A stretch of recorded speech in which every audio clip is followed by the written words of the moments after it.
Nearly 3 complete months pass before we resume construction on the last day of February. We never intended for our materials to sit under tarps for 3 months, so we are understandably nervous as we pull them off to get a look. It's amazing how quickly mold and muck can stain materials left over a winter. Who knew?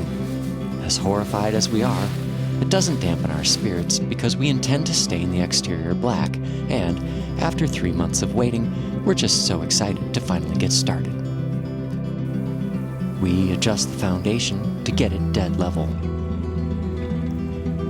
stage our materials, set our sleepers, and fuss with the first course of timbers, double checking that it is square. We only have a couple of courses completed before the end of the day.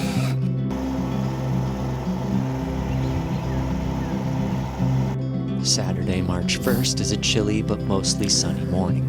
It's a little chilly, a little breezy, but excited to finally get to put this bunkie together. Now that we got our base put together, it's all square and level. Our sleepers are down. The drills are charged up. So we are so excited to get this thing going.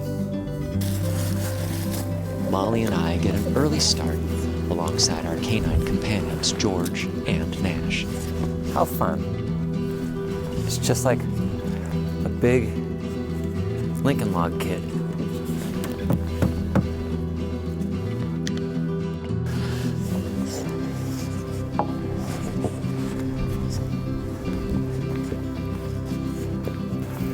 It almost puts itself together.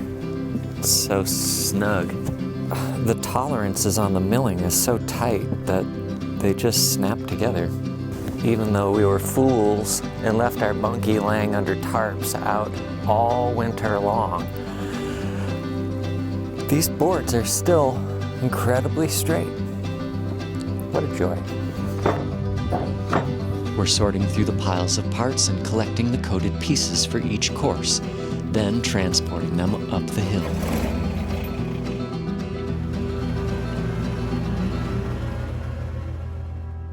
We're stacking and screwing the spruce boards layer by layer with ease and efficiency.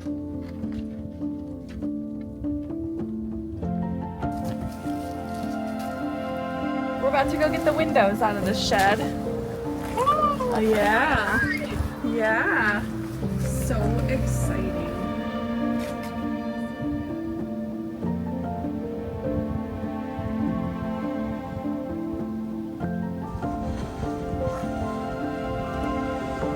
We are definitely having fun now, and after so much time and effort spent on groundwork, it's gratifying to watch the new space emerge.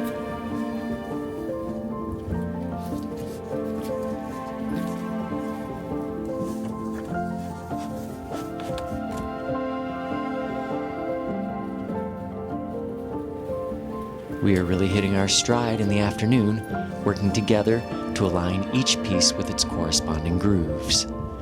A few boards require persuading, but considering how long these parts sat in a jumble, they're remarkably straight.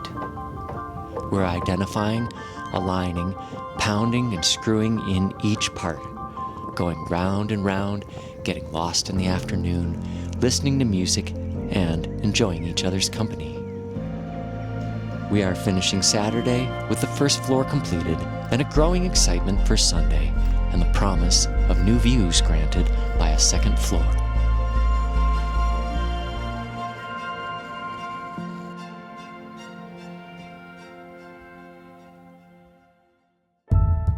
The gloves are on this chilly Sunday morning as we load up the tractor for another trip up the hill. Did I mention this thing weighs more than 2 tons? No individual piece is all that heavy, but altogether, it's more than I'd care to schlep up this hill. Without the tractor, the schlepping alone would take the whole weekend. We're picking up speed, and we can't get these floor joists into place fast enough. That's just how excited we are to get the floor on. I'm screwing in all the joists from above as Molly works assembling the ladder. Before you know it, we're done. Look at that good-looking ladder. As we're lifting the floorboards onto the second floor, we decide to place the ladder on the south side, so we load the short boards to the right. Fitting the last board is tight and a test of the building's squareness. It's a small victory, but not having to trim the board saves time. Time that we spend staring at the sky.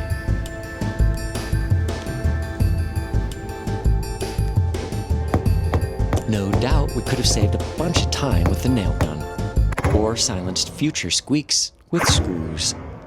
But hammering nails side by side with your spouse, it's hard to put a value on that. So we hammered and hammered, and complemented that with some additional hammering. With the noise subsiding and our stomachs growling, we end the third day with the loft floor completed.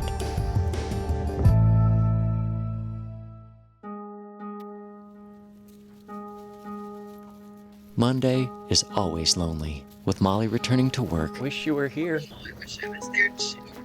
And today, particularly so.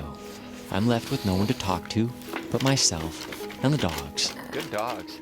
The tractor isn't much help with the 16-foot pieces, so some schlepping is in order. It's much slower working alone, running up and down the ladder, but in the end, the tortoise wins the race, and I'm setting the second-story windows in place at 5 when Molly gets home. You're listening to All Things Considered from NPR.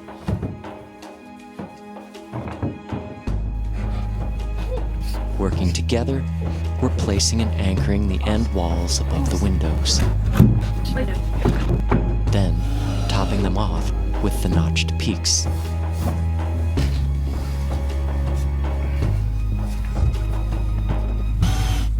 Now, we're ready to fetch our beams. The 16-foot beams are fashioned from 3 2x6s, so we each grab an end and move them up the hill. Taking advantage of the slope, we raise and slide them onto the second floor. Inserting the beam into the notches requires teamwork. It's a game of balance and alignment. Slow and steady wins the race. Installing the second one, we're gaining confidence and building a routine, which is a good thing because the biggest challenge yet for this project is coming up next. The first and second beams were easy to reach. Raising the ridge beam will be a bit of a stretch.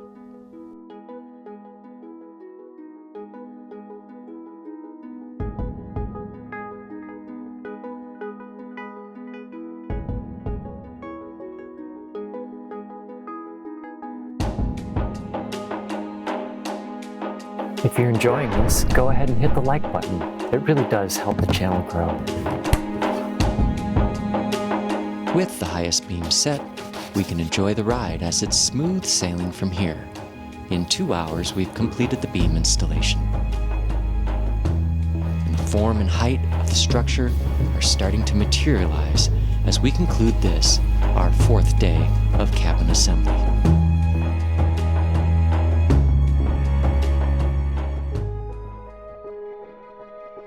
I'm spending much of this Tuesday morning loading and moving the roof decking up to the second floor.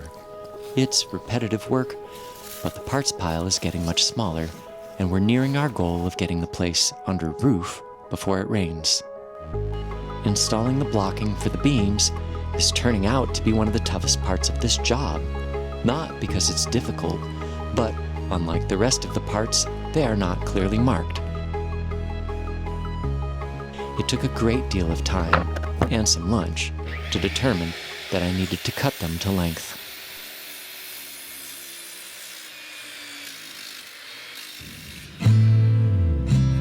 With the blocking secured, I can get busy installing the roof decking. I'm working a bit too fast because only after installing a couple of boards with the wrong side up do I realize that they have a top and a bottom. This is the ceiling of the loft, so I want to get it right. Oops. Instead of starting at the front end and working in a single direction, I'm working from the center out for some reason. And now, after the point of no return, I've got a sinking suspicion that I will have to trim the ends on both sides, wasting time and materials. I fall a bit short of being under roof as the race is officially lost and the rain sets in. Just about made it. I put the last handful of boards on in the rain, in the dark, last night. So now I'm really curious to see how much water leaked through that roof. We'll answer that question in the third part as we discover the secret purpose behind building this cabin.